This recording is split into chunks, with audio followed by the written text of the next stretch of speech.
Sri Kuberan TV நேயர்கள் அனைவருக்கும் அநேக நமஸ்காரங்கள். சக்தி ஜோதிடர் குழுவின் சார்பாக விசுவாவசு வருஷம் ராகு கேதுனுடைய பெயர்ச்சி, அதாவது 26/4/2025 அன்னைக்கு ராகு கேதுனுடைய பெயர்ச்சிகள் நடக்கிறது. அந்த ராகு கேது பெயர்ச்சிகளை பற்றி சக்தி ஜோதிடர் குழுவின் சார்பாக அடியேன் சக்தி சோமையாகிய நானும் டாக்டர் ஹரிஹர சர்மா ஐயா அவர்களும் ஆஸ்ட்ரோ கே.எஸ். ஐயங்கார் அவர்களும் வந்திருக்கின்றோம். இப்பொழுது ராகு கேது பெயர்ச்சிகளை பற்றி பார்ப்போம். அனைவருக்கும் ஹரிஹர சர்மாவின் பணிவான நமஸ்காரங்கள்.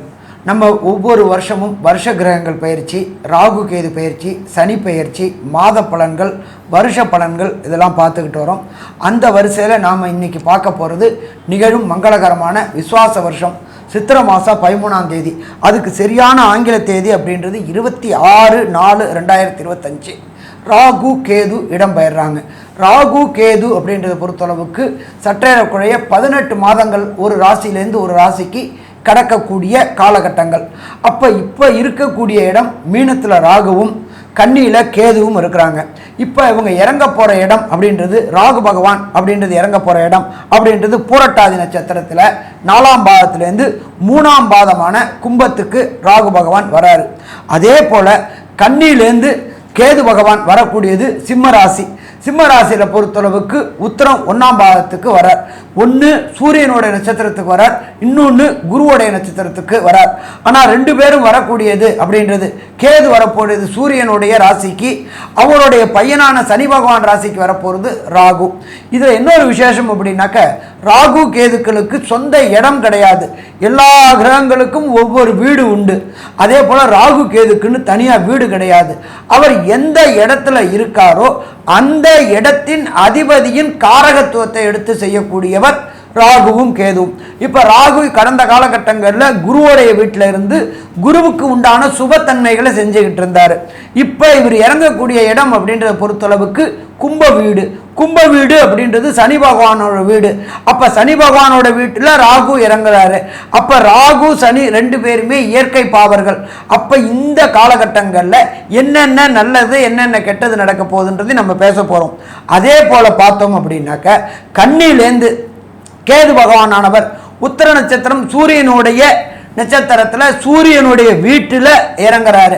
அப்போ இந்த சூரியனுடைய காரகத்துவம், சூரியன் அப்படின்றத பொறுத்தளவுக்கு ஜோதிட சாஸ்திரத்தில் சொல்லக்கூடியது ஒளி. சூரிய ஒளியை வாங்கி தான் அத்தனை கிரகங்களும் செயல்படுது. அப்போ கேது அப்படின்றத பொறுத்தளவுக்கு நுண்கிருமிகளுக்கு அதிபதி. அப்போ இந்த கண் ஒளி சம்பந்தப்பட்ட சூரியனுடைய வீட்டில் கேது பகவான் வர்றதுனால உலகத்தில் பொறுத்தளவுக்கு கண் நோய்கள் பெருகக்கூடிய வாய்ப்புகள் உண்டாகும் ராகு கேது பயிற்சியில்.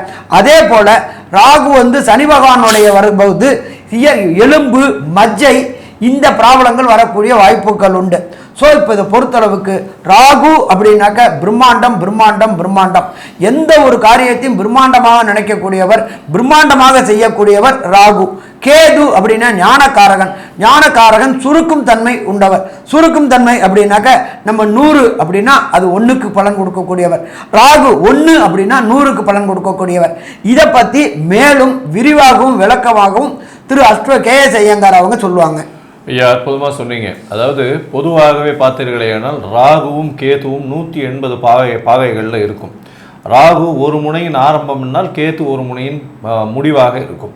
இந்த ராகு கேத்துவை பொறுத்தவரையும் இந்த வருஷம் பெயர்ச்சிக்கு அப்புறம் பார்த்தீங்கன்னா அடுத்த வருஷம் 10ஆம் மாதம் அக்டோபர் நவம்பரில் 2026 வரக்கூடும். ஏன்னா 1.5 வருஷத்துக்கு ஒரு மாற்றங்களை கொடுக்கக்கூடியவர் ராகுவும் கேத்துவும். ஒரு நட்சத்திர பாதத்துக்கு 2 மாதங்கள், அதாவது 60 நாட்கள் கடந்து செல்லக்கூடியது இந்த ராகுவும் கேத்துவும். சரி, இந்த ராகு கேத்துவுக்கு இந்த ராகு கேத்துவினால் பிரச்சனைகள் ஏற்படக்கூடிய ஜாதகர்கள் இல்லைன்னா இந்த ராசிக்காரர்கள் என்னென்ன ஏதாவது பொதுவான எளிமையான பரிகாரம் செய்யலாம் அப்படின்றத பார்க்கலாம். முதல்ல பார்த்தீங்கன்னா ராகுவை பற்றி எடுத்துப்போம். ராகுவை பற்றி எடுக்கும்பொழுது முதல்ல அதற்குண்டான காயத்ரி மந்திரத்தை சொல்லலாம். காயத்ரி மந்திரம் ராகுவினோடது அப்படின்னு பார்த்தாலேனால் நாகத்வஜாய வித்மஹே பத்மஹஸ்தாய தீமஹி தன்னோ ராகு பிரச்சோதயாத்து அப்படின்றது ராகுவுக்கு உண்டான காயத்ரி மந்திரமாக சொல்லப்படுகிறது. இது ஒரு நாளைக்கு 4 முறையாவது சொல்லணும். இது சொல்றதன் மூலியமாக ராகுவினால் ஏற்படக்கூடிய பிரச்சனைகள் நிச்சயமாக கட்டுக்குள் வரும். சரி, அடுத்து ராகு பகவானுக்கு எந்த கோவிலுக்கு போகலாம் அப்படின்னா, ராகு பகவானுக்கு உண்டான கோவில்னு சொல்லக்கூடியது பத்ரகாளி. இது உக்கிரகமாக இருக்கக்கூடிய அம்மனோ, அதாவது பெண் தெய்வமோ ஆண் தெய்வமோ, இந்த 2 தெய்வங்களையும் எடுத்து அதற்கு வழிபாடு செய்வதன் மூலியமாக ராகு பகவானுக்கு உண்டான அதாவது எளிய பரிகாரங்களில் ஒன்றா சொல்கிறது. அதுக்கப்புறம் இந்த கருப்பு நாகத்திற்கு முடிஞ்ச அளவுக்கு அந்த நாகத்துக்கு பால் வைக்கிறது, இந்த புத்துக்கு பால் தெளிக்கிறது, இந்த மாதிரியான வழக்கங்கள் தொன்று தொட்டு நம்மளுடைய இதில் இருக்குது. அது அந்தந்த குலத்தினுடைய வழி பிரகாரம் அவர்கள் செஞ்சு வருவார்களே. ஆனால் அதாவது ஆடி மாதம், தை மாதம், இந்த மாதிரியான மாதங்களில் அவங்க ரெகுலராக பண்ணுவாங்க. அவங்க வீட்டில் மூதாதையர்கள் பண்ணிகிட்டு இருப்பாங்க. அதே மாதிரி சொந்த ஊர் கோவில், அதாவது தான் பிறந்த ஊர் கோவிலுக்கு சென்று வருவது. ஏன் சொல்கிறேன்னா, ராகு என்பவர் பிதாமகர், அதாவது தந்தையின் தந்தை வழி சொல்லக்கூடியவர், பிதாமகர்னு சொல்லக்கூடியவர். அதாவது ராகுவை பற்றி சொல்லக்கூடியவர். அதனால் அவருடைய வழிபாட்டிற்கு சொந்த ஊரில் சொந்த ஊர் கோவிலுக்கு ஒரு முறையாவது போயிட்டு வர்றதோ, அந்த ஊர் கோவிலில் எல்லை தெய்வங்களுக்கு உண்டான வழிபாடுகளை உங்களால் முடிந்த அளவுக்கு செய்யக்கூடியது நிச்சயமாக ஒரு மாற்றத்தையும் ஏற்றத்தையும் உங்களுக்கு ஏற்படுத்தி தரும். சரி, இப்போ கேது பகவானை பற்றி பார்க்கலாம். கேது பகவான் அப்படின்னு சொல்லக்கூடியவர் பார்த்தலையானால் ஞானகாரகன் அப்படின்னு சொல்லக்கூடியவர். கேது பகவான் அதீத ஞானத்தை எல்லா விஷயத்திலையும் நுணுக்கி, அதாவது அதில் உள்ளுக்குள்ளே போய் நுண்ணறிவை செய்யக்கூடிய, நுண்ணறிவை படுத்தக்கூடிய வாய்ப்புகள் மிகவும் அதிகம். அதனால் கேது பகவானில் எந்த விஷயத்தையும் பார்த்தீங்கன்னா, ஒரு 1000 விஷயம் இருந்ததுனாலும் அதில் கடைசியில் ஒன்றுமே இல்லை அப்படின்றது, அதாவது வெங்காயத்தை உரிக்க ஒன்றும் இல்லைன்னு சொல்லுவாங்களே, அந்த மாதிரி மொத்தத்தில் மனசு ரொம்ப கிளியர் ஆகிடும். ஒன்றுமே இல்லாத அளவுக்கு கொண்டு வந்துடும். எந்த ஒரு விஷயத்திலையும் பற்றற்ற நிலையை கொண்டு விட்டு விடுவார். அதனால் இந்த பரதேச வாசம், அதாவது ஒரே இடத்துல தங்காமல் செல்லக்கூடிய, அதாவது சித்தர்கள், யோகிகள், இவர்களுடைய அவங்கள போய் சேவிச்சுட்டு வர்றது, அவர்கள் இருந்த தலத்திற்கு போயிட்டு வர்றது, இதெல்லாம் ஒரு பெரிய விசேஷம். அது தவிர பார்த்தீங்கன்னா, கேது பகவானுக்கு உண்டான எளிய, அதாவது சொல்லக்கூடிய காயத்ரி மந்திரம் அப்படின்னு சொல்கிறது, அஷ்டோத்வஜாய வித்மஹே சூலஹஸ்தாய தீமஹி தன்னோ கேது பிரச்சோதயாத்து அப்படின்னு சொல்லக்கூடிய இந்த கேது பகவானின் காயத்ரி மந்திரத்தை ஒரு நாளைக்கு 7 முறையாவது சொல்லுவதன் மூலியமாக கேதுவினால் வரக்கூடிய வந்த பிரச்சனைகள் நிச்சயமாக விலகும். இதை தவிர பார்த்தீங்கன்னா, விநாயகருக்கு சதுர்த்தி போய் பாலோ இல்லைன்னா தேங்காய் உடைச்சிட்டு வர்றதோ, இல்லை ஒரு 9 தரம் சுற்றிட்டு ஒரு 9 தோப்புகரணம் போடுறதன் மூலியமாக நிச்சயமாக ஆஞ்சநேயருக்கும் விநாயகருக்கும் செய்வதன் மூலியமாக கண்டிப்பாக கேதுவினுடைய பிரச்சனைகளிலிருந்து விடுபடலாம். இதை தவிர பார்த்தீங்கன்னா, சித்தர்கள், யோகிகள் சொன்னோம். அதை தவிர இந்த ஆட்டிசம் சைல்டு, மனநலம் குன்றியவர்கள், ஏன்னா கேது மனசை கலைக்கக்கூடியவர், உங்களை அப்படியே டிப்ரெசிவ் ஸ்டேட்டில் கொண்டு போவாங்க. அதை தவிர ஓரத்தில் உட்கார வச்சு இன்ஃபீரியாரிட்டி காம்ப்ளெக்ஸ் டெவலப் பண்ணக்கூடியவர், இதெல்லாம் கேதுவினுடைய செய்யக்கூடிய வேலைகள். அதனால் இந்த ஆட்டிசம் சைல்டுன்னு சொல்லக்கூடிய அவர்களுக்கு மன வளர்ச்சி குன்றிய குழந்தைகளுக்கு உங்களால் முடிஞ்ச அளவுக்கு படிப்புக்கு, அதாவது நோட் புக்கு, இந்த மாதிரியான விஷயங்கள் வாங்கி கொடுக்கறது, இதன் மூலியமாக கேதுவுக்கு உண்டான பரிகாரங்கள் அப்படின்னு நம்ம எடுத்துக்கலாம். மொத்தத்தில் பார்த்தீங்கன்னா, இந்த ராகு கேது பெயர்ச்சி ஒரு ராசிக்காக நம்ம இப்போ சொல்ல போகிறோம். இந்த ராகு கேத்து பயிற்சியில் எந்தெந்த ராசிக்காரர்களுக்கு ராகுவோ அல்லது கேத்துவோ, இல்லை ராகுவும் கேத்துவும் சரியாக இல்லை என்றால் இந்த சொல்லிய எளிய பரிகாரங்களை நிச்சயமாக செய்கிறது நல்லது. இப்போது மேஷம் முதல் மீனம் வரை ஒரு ராசியாக ராகு மற்றும் கேத்துவின் பெயர்ச்சி என்னென்ன பலன்களை கொடுக்கும் அப்படின்றத பார்க்கலாம். கும்பராசி நேயர்கள், உங்களுடைய ராசியாதிபதியாகிய சனி பகவான் உங்களுடைய ராசியிலேயே இருந்துகிட்ருக்கார். அதனாலேயே உடல்நிலையிலையும் மனநிலையிலையும் தொல்லைகள் தந்துட்டுருக்கிறது. இப்போ மேலும் வாக்குஸ்தானத்தில் இருந்த 2ஆம் இடத்தில் இருந்த ராகு பகவான் உங்களுடைய ராசிக்கே 26/4/2025 அன்னைக்கு மாறி உங்களுடைய ராசியிலே வரப்போகிறார். அப்போ ராசியிலே வரும்போது 2 பேருமே தீய கிரகங்கள். அப்போ தீய கிரகங்களாக இருந்தாலும் உங்களுக்கு சனி மிக மிக நல்லவர். அதாவது ராசியில் சனி அப்படின்றவரும் ராகுங்கிறவரும் தீய கிரகங்கள் அப்படின்னு சொல்லுவோம். ஆனால் உங்களுடைய ராசிக்கு அதிபதியாக போனதுனால சனி உங்களுக்கு மிக மிக நல்லவர். அப்போ மிக மிக நல்லவரோட அவர் கூடுறார். ஆட்சி பெற்ற சனியோட ராகு பகவானும் சேர்றதுனால இதுவரைக்கு பட்ட கஷ்டங்கள்லாம் நீங்கி நன்மைகள் பயக்கக்கூடிய காலமாக மாறும். ஏன்னா 2 தீய கிரகங்கள் சேரும்போது, அதாவது மைனஸ் இன்ட்டு மைனஸ் ப்ளஸ் அப்படின்னு சொல்லுவாங்க, அந்த மாதிரி உங்களுக்கு ப்ளஸ் ஆகக்கூடிய காலமாக அமையக்கூடிய காலம். இப்போ இந்த 7ஆம் இடத்துக்கு வரக்கூடிய கேதுவினால் நடக்கக்கூடிய பயன்கள் என்ன அப்படின்னு பார்க்குற போது, குடும்பத்தில் அதாவது கணவன் மனைவிக்குள்ளற அண்டர்ஸ்டாண்டிங் இல்லாத பிரச்சனைகள் வரக்கூடிய வாய்ப்புகள் உண்டு. அந்த அண்டர்ஸ்டாண்டிங் இல்லாத பிரச்சனைகள் வராமல் தடுக்கணும் அப்படின்னு சொன்னால் 2 பேரும் பேசி முடிவெடுத்தீங்கன்னா கண்டிப்பாக அந்த பிரச்சனைகளில் இருந்து தவிர்க்க முடியும். அதனால் ஒருத்தருக்கு ஒருத்தர் மனம் விட்டு பேசி 2 பேருமா கலந்து சேர்ந்து முடிவெடுத்தீங்கன்னா கண்டிப்பாக அந்த குடும்ப பிரச்சனைகளும் வராமல் இருக்கக்கூடிய வாய்ப்புகளை ஏற்படுத்தி தரக்கூடிய வாய்ப்புகள் உண்டு. படிக்கக்கூடிய மாணவர்கள் அவங்களுக்கும் நல்லா படிக்கிறதுக்கு உண்டான வாய்ப்புகள் மிக மிக அதிகமாகவே இருக்கிறது. 4ஆம் இடத்துல இருந்த குரு பகவானும் 5ஆம் இடத்துக்கு போயிடுறார். அப்போ சுக்கிரனும் உச்சம் பெற்ற நிலையில் தான் இருக்கார். அதனால் படிப்பில் நல்லா படிக்கக்கூடிய வாய்ப்புகள் உண்டு. இதில் வெளி மாநிலங்கள் செல்றதுக்கு உண்டான தகுதிகள் கொஞ்சம் குறைவாக இருக்கும். உள்ளூர்லேயே படிக்கிறது சிறப்பாக இருக்கும். மேலும் உள்ள விவரங்களை பற்றி நம்முடைய ஆஸ்ட்ரோ கேஎஸ் ஐயங்கார் அவங்க சொல்லுவாங்க. ஐயா, அற்புதமாக சொன்னீங்க. அதாவது ராகு அதாவது கும்பராசிக்காரர்கள் கும்பராசியிலேயே ராகு வர்றது சமசப்தமத்தில் கேத்து வர்றது. இப்போ ராகு இந்த ராசியிலேயே இருக்கிறதன் மூலியமாக பார்த்தீர்களே, ஆனால் அபரிமிதமான எண்ண அலைகள் மிகவும் அதிகமாக போகக்கூடிய வாய்ப்பு. பிரம்மாண்டத்தை எதிர்நோக்கி உங்களுடைய உடல் உழைப்பு மிகவும் அதிகப்படுத்தக்கூடிய வாய்ப்புகள் நிச்சயமாக இருக்கும். உங்களுடைய வெற்றி ஒருவரை பட்ட வெற்றியை பார்த்து அந்த வெற்றியின் சுவைக்காக மற்றும் ஓடக்கூடிய காலகட்டமாக இந்த காலகட்டம் அமைய போகிறது. இந்த ராகு கேது பயிற்சி உங்களுக்கு ஒரு பெரிய ஏற்றத்தை கொடுக்க போகிறது. ஏன்னா உங்களுடைய இந்த ராகு கேது பயிற்சியில் தொழில் செய்பவர்கள், சொந்த தொழில் பண்ணுபவர்கள், அதாவது மூலதனம் போட்டு செய்பவர்கள் பெரிய ஏற்றத்தை அடையக்கூடிய காலகட்டம்.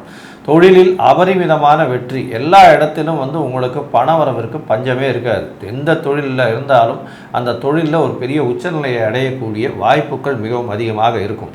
அதுவும் பார்த்தீங்கன்னா அரசியல் செல்வாக்கு, அரசியல் தலைவர்கள், அரசியலில் இருக்கிறவங்களுக்கு பண வரவிற்கு பஞ்சம் இருக்காது. ஆனால் பயங்கர ஸ்ட்ரெஸ்ஸு ரொம்ப அதிகமாக இருக்கும். மன அழுத்தம் மிகவும் அதிகமாக இருக்கக்கூடிய காலகட்டமாக இருக்கும். எடுத்த தொழிலில் சிறப்பாக அமையக்கூடிய வாய்ப்புகள் இருக்கும். இருந்தாலும் 7ஆம் இடத்தில் கேது நிற்கிறதுனால எதிர்பாலினத்தவரை நம்ப வேண்டாம். அது தவிர நண்பர்களிடம் ரொம்பவும் ஜாகிரதையாக இருக்கிறது நல்லது. கூட்டாளிகளிடம் ரொம்பவும் ஜாகிரதையாக இருக்கிறது ரொம்பவுமே நல்லது. இந்த காலகட்டத்தில் ரொம்ப பொறுமை காக்கிறது ரொம்பவுமே நல்லது. இந்த 11ஆம் இடத்தை ராகு பார்க்குறார். ராகு 11ஆம் இடத்தை பார்க்கும்பொழுது பார்த்தோம்னா மூத்த சகோதரர்களோடு சிறு பிரச்சனைகள் இருக்கும். இருந்தாலும் பணவரவிற்கு பஞ்சம் இருக்காது. எடுத்த தொழிலில் வெற்றி வாய்ப்பு அதிகமாக இருக்கும். பேச்சாற்றல் படைத்தவர்களுக்கு மிகப்பெரிய ஏற்றம் கிடைக்கக்கூடிய காலகட்டம். அது தவிர இந்த சனி ஆட்சி பெற்று போயிருக்கிறதுனால அந்த சனியின் சார்ந்த தொழில்னு சொல்லக்கூடிய அரசியல் செல்வாக்கு, மக்களை ஈர்ப்பது, இந்த மாதிரியான விஷயங்கள், கீழ்த்தட்டு மக்களை ஈர்க்கக்கூடிய வசீகரம் கொஞ்சம் அதிகமாகவே இந்த காலகட்டத்தில் உங்களுக்கு வரப்போகுது.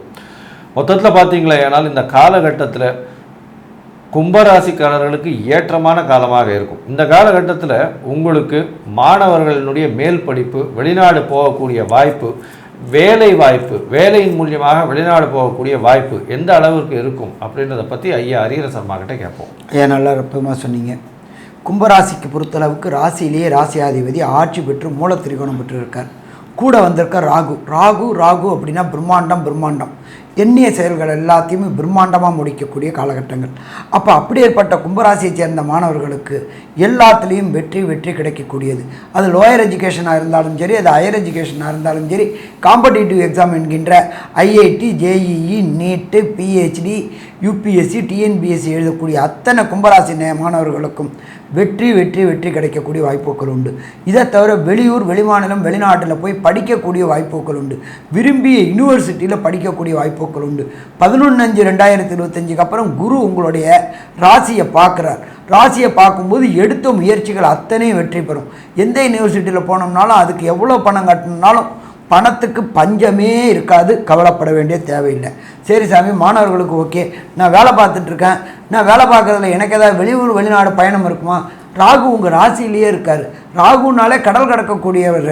அப்போ இந்த வேலை பார்த்துட்டு இருந்தவங்களுக்கு கடந்த காலகட்டங்களில் மறுக்கப்பட்ட வெளியூர் வெளிமாநிலம் வெளிநாடுக்கான பயண ஏற்பாடுகள் இந்த ராகு கேது பயிற்சி 26/4/2025 பெயர்ந்த பின்ன ஆட்டோமேட்டிக்காக உங்களை வெளியூர் வெளிநாட்டில் டெபுடேஷன் போட்டு இங்கே வாங்கின வருமானம் மாதிரி 4 மடங்கு வருமானம் வாங்கி கடந்த காலகட்டங்களில் வாங்கின கடன்கள் அத்தனையும் அடைக்கக்கூடிய காலகட்டங்கள். இதை தவிர சுய தொழில் செய்யக்கூடியவங்க, கூட்டு தொழில் செய்யக்கூடியவங்களுக்கு இது ஏற்றமான காலகட்டமாக, கண்டிப்பாக ஏற்றமான காலகட்டம். புதிய புதிய தொழில்கள் தொடங்கக்கூடிய காலகட்டங்கள், ஃப்ரான்ச்சைசி புதுசாக தொடங்கக்கூடிய காலகட்டங்கள். ராகு அப்படின்ற பொறுத்தளவுக்கு அந்நிய மதம், அந்நிய மொழி பேசக்கூடியவங்களால் உங்களுடைய முன்னேற்றம், அந்நிய தேசத்தில் உங்களுடைய வியாபாரத்தை விஸ்தீரணம் பண்ணக்கூடியது, ஃப்ரான்ச்சைசி எடுக்கக்கூடியது, உங்களுக்கு விசுவாசமான தொழிலாளர்கள் கிடைச்சி அதன் மூலியமாக அபரிமிதமான வருவாய், அது கூட்டு தொழிலாக இருந்தாலும் சரி, சுய தொழிலாக இருந்தாலும் சரி, வெற்றி கிடைக்கக்கூடிய வாய்ப்புகள் உண்டு. இதை தவிர இந்த கும்பராசியைச் சேர்ந்த சின்னத்திரை பெரிய திரை கலைஞர்கள், அது சின்னத்திரை பெரிய திரை கலைஞர்களுக்கு கடந்த காலகட்டங்களில் உடல் நலத்தில் சோர்வும் பயம் கலந்த பதட்டமும் வாய்ப்பு இல்லாமலும் இருந்துச்சு. அவங்களுக்கு எல்லாருக்கும் இந்த காலகட்டங்களில் வாய்ப்பு கிடைக்கக்கூடிய வாய்ப்புகள் உண்டு. அதே போல் பின்னிருந்து இயக்கக்கூடிய கேமராமேன், ப்ரொடக்ஷன் அசிஸ்டண்ட்டு, லைட் பாயிலேருந்து எல்லாருக்குமே இந்த ராகு கேது பயிற்சி கும்பராசி என்பவர்களுக்கு வெற்றி கிடைக்கக்கூடிய வாய்ப்புகள் உண்டு. பணம் புழக்கத்துக்கு பஞ்சமே இருக்காது. கடந்த காலகட்டங்கள் அவதிப்பட்டு இருந்தவங்களுக்கு பிரச்சனையே இல்லை. இந்த காலகட்டங்களுடைய ராசியாதிபதியை ராசி சனியை இருக்கிறதுனால, ராகுவும் அங்கே இருக்கிறதுனால உடல்நலத்தில் ஒரு முன்னேற்றம் இருக்கும். பட் கொஞ்சம் பயம் கலந்த பதட்டம் இருக்கும். ஸோ மொத்தத்தில் பார்க்கும்போது கும்பராசி என்பவர்களுக்கு இந்த ராகு கேது பயிற்சி அபரிமிதமான அதிர்ஷ்டமான பயிற்சின்னு சொல்லலாம். இருந்தாலும் ஒரு சில ராசி என்பவர்களுக்கு நடக்கின்ற தசாநாதன், புத்திநாதன், அந்தரநாதன், சூட்சுமநாதன் சரியில்லை அப்படின்னாக்க எந்த கோயிலுக்கு போகணும், எந்த தெய்வத்தை வணங்கணும், என்ன பிராயச்சித்தம் பண்ணணும் அப்படின்றத பற்றி ஐயா டாக்டர் சக்தி சோமையா அவங்க விரிவாகவும் விளக்கமாகவும் சொல்லுவாங்க. ரொம்ப அற்புதமாக விவரமாக சொன்னீங்க ஐயா. இப்போ நாங்கள் சொன்னது எல்லாருமே 3 பேரும் சொன்னது ராகுகேது பயிற்சியாகி உங்களுடைய ராசிக்கு உண்டான நிலையை சொன்னோம். உங்களுடைய சுயஜாதகம் அப்படின்னு சொல்லக்கூடியதில் நடக்கக்கூடிய தசாபுத்திகள், அதாவது தசை, அந்தரம், சூட்சமம் இதெல்லாம் இருக்குது. அதுகளில் சரியில்லை அப்படின்னு வரும்போதும் சில பிரச்சனைகளை கொடுக்கக்கூடிய வாய்ப்புகள் உண்டு. அப்போது உங்களுக்கு ஜென்மச்சனியாகவும் ஜென்மத்திலே ராகுவும் இருப்பதனால வரக்கூடிய விளைவுகள்லாம் நீங்கணும் அப்படின்னு சொன்னால், நீங்கள் கும்பகோணத்துக்கு பக்கத்தில் திருநாகேஸ்வரம் அப்படின்னு ஒரு ஸ்தலம் இருக்கிறது. அது ராகு கேதுனுடைய ஸ்தலம். அந்த ராகு கேது ஸ்தலத்துக்கு வெள்ளிக்கிழமை இன்னைக்கு போகணும். அந்த வெள்ளிக்கிழமையிலையும் 10 to 12 ராகு கால நேரத்தில் அங்கே ராகு கேதுக்கு பூஜைகள் நடக்கும். அந்த பூஜைகள் நடக்கிற இடத்துலயே அங்கே பாலுக்கு பணம் கட்டினீங்கன்னா அது 50 ரூபாயிலிருந்து 5000 ரூபா வரையும் வேணாலும் வாங்கிக்கிடுவாங்க. அதை வாங்கிக்கின்னு மொத்தமாக அபிஷேகம் பண்ணுவாங்க. அந்த அபிஷேகத்தை பாருங்கள். அந்த அபிஷேகத்துக்கு பணம் கட்டி அந்த அபிஷேகத்தையும் பார்த்துட்டு வந்தீங்கன்னா உங்களுக்கு வரக்கூடிய துன்பங்கள்லாம் நீங்கி நன்மைகள் நடக்கும் அப்படின்னு சொல்லுவோம். மேலும் இதை மாத்திரம் பண்ணால் பத்தாது. படிக்கிற குழந்தைகளுக்கும் ஏழை எளிய மக்களுக்கும் வஸ்திரதானம் கொடுக்கணும். அந்த வஸ்திரதானம் கொடுக்குற போது பல நிறங்கள் உள்ள வஸ்திரங்கள், அதாவது பல நிறமாக இருக்கக்கூடிய வஸ்திரத்தை தானமாக கொடுக்கணும். அதனால் ராகுகேதனுடைய பிணிகள்லாம் விலகக்கூடிய வாய்ப்புகள் உண்டு. அதே போல் படிக்கிற பிள்ளைகளாக இருந்தால் அவங்களுடைய ஸ்கூல் யூனிஃபார்ம் என்னவோ அந்த யூனிஃபார்மை வாங்கி கொடுக்கலாம். படிக்கிற பிள்ளைகளுக்கு புஸ்தகங்கள் வாங்கி கொடுக்கலாம், நோட்டு புக்கு வாங்கி கொடுக்கலாம். படிக்கிற இதெல்லாம் செய்தீங்கன்னா உங்களுக்கு வரக்கூடிய துன்பங்கள்லாம் நீங்கி இன்பம் அளிக்கக்கூடிய வகையை பெற முடியும். மேலும் இந்த தான தர்மங்கள் உங்களோட மாத்திரம் நிற்காது, அது உங்களுடைய சந்ததியும் சென்றடையும். அதனால் நீண்ட காலத்துக்கு அதனுடைய பலன்கள் கிடைக்கிறதுனால அவசியம் உங்களால் முடிஞ்ச அளவுக்கு தான தர்மங்கள் பண்ணுங்கள். அந்த தான தர்மங்கள் உங்களுடைய குடும்பத்தையும் வாழ வைக்கும். மேலும் உள்ள விவரங்களை நம்முடைய ஆஸ்ட்ரோ கேஎஸ் ஐயங்கார் அவங்க சொல்லுவாங்க. ஐயா, கும்பராசிக்கு ஏற்றமான காலம். ராசியில் ராகுவும் சமசப்தமத்தில் கேதுவும் வராங்க. ராகு பகவான் அபரிமிதமான ஏற்றமான எண்ணத்தை கொடுப்பார். மனதில் இவ்வளவு நாள் பட்ட காயங்கள் எல்லாம் ஆறிப்போகும். பெரிய ஏற்றம் கிடைக்கும். முயற்சிகள் அனைத்தும் வெற்றி பெறக்கூடிய வாய்ப்புகள் நிச்சயமாக உண்டு. பணவரவிற்கு பஞ்சம் இருக்காது. புதிய வீடு மனை வாங்கக்கூடிய பாக்கியம் நிச்சயமாக உண்டு. தொழிலில் அபரிமிதமான ஏற்றம் இருக்கும். சொந்த தொழில் பெரிய ஏற்றத்தை கொடுக்கக்கூடிய காலகட்டம். அது தவிர புதிய வேலை கிடைக்கக்கூடிய வாய்ப்புகள் நிச்சயமாக உண்டு. ராகுவின் பார்வை 11ஆம் இடத்தில் இருக்கிறதுனால மூத்த சகோதரர்களோடு சிறு சிறு பிரச்சனைகள் பிணக்குகள் ஏற்படக்கூடிய வாய்ப்புகள் நிச்சயமாக உண்டு. உடல் நலத்தில் சற்று நிதானமாக இருப்பது நல்லது. எல்லா விதமான வெற்றிகளும் வரக்கூடிய வாய்ப்புகள் உண்டு. கேத்துவை பொறுத்தவரையிலும் உங்களுடைய ராசிக்கு 7ஆம் இடத்தில் கேத்து இருப்பதனால் எதிர்பாலினத்தவரோடு சற்று ஜாகிரதையாக இருப்பது நல்லது. கூட்டு தொழிலில் மிகவும் ஜாகிரதையாக இருப்பது நல்லது. அதை தவிர மனைவி அதாவது எதிர்பாலினத்தவருக்கு மூலியமாக சிறு சிறு பிரச்சனைகள் வரக்கூடிய வாய்ப்புகள் நிச்சயமாக உண்டு. நண்பர்கள் மூலியமாக பிரச்சனைகள் வரக்கூடிய காலகட்டமாக அமைய போகிறது. உங்களுடைய குழந்தைகள் மூலியமாக சற்று பின்னடைவு ஏற்படக்கூடிய வாய்ப்புகள் நிச்சயமாக இருக்கும். இதை தவிர பார்த்தேலையானால் உங்களுடைய தந்தையின் உடல்நிலையில் சற்று பின்னடைவு இருக்கக்கூடிய வாய்ப்புகள் நிச்சயமாக இருக்கும். மொத்தத்தில் இந்த ராகு கேது பெயர்ச்சி உங்களுக்கு 75 விழுக்காடு பெரிய ஏற்றத்தை கொடுக்கும்னு சக்தி யோஜன குழு சொல்லுது. நன்றி, நமஸ்காரம். ஸ்ரீ குபேரன் டிவியை பார்த்தமைக்கு நன்றிகள். மேலும் இது போன்ற தகவல்களை தெரிந்து கொள்ள ஸ்ரீ குபேரன் டிவியை சப்ஸ்கிரைப் செய்யுங்கள். மறக்காமல் பெல் ஐக்கானை கிளிக் செய்யுங்கள்.